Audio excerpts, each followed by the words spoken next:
admit freely that I am a place we both used to be. There are small towns that live and die inside of us that I believe will serve as compromises to our history here in the ruins of Oktoberville. And you and I, we are two homes to have escaped from, remembering one another, haunted by accents we can't shift to remind us that permanence is for others, even if we can't help but empathise. I don't speak for myself when I say that growing up in failures' uniforms makes being found a change. Is it any surprise that our language sounds like missing when all we were taught is lost?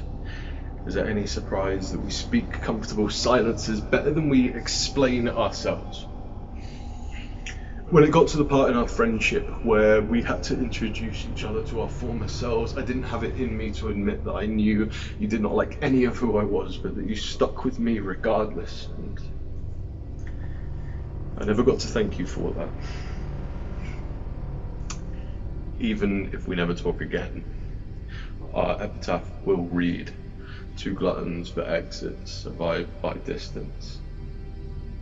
And what a legacy that is to leave behind. A perpetual longing, even if it is only a longing for one. And sure, we could disinherit the wind together if you like.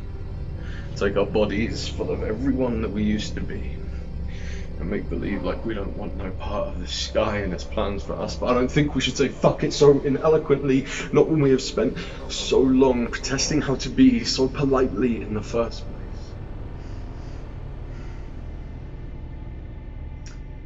Maybe we're just something that needed to have happened to each other rather than a friend to be had. Maybe we're not questions. It could be that we're gods, ones that neither of us happen to have much faith in, but when I start thinking at these speeds, I want to write a letter to everyone I ever knew, whoever believed in me, starting dear whoever, you were proved right again. I care more about the had than the having, if only because the past tense is so easy to write in. Perhaps God without followers is the same thing as a friend left behind.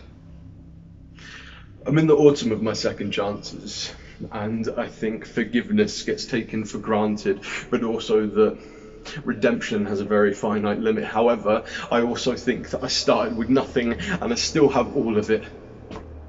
Maybe this doesn't adequately explain anything.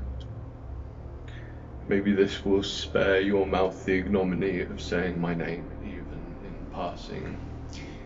Maybe this will prove that even horizons are compromised by endings. Maybe the answers as to why won't matter. Maybe we work best in hindsight. Whatever the reason, I want to apologize that I have had more experience in being left and in leaving than you.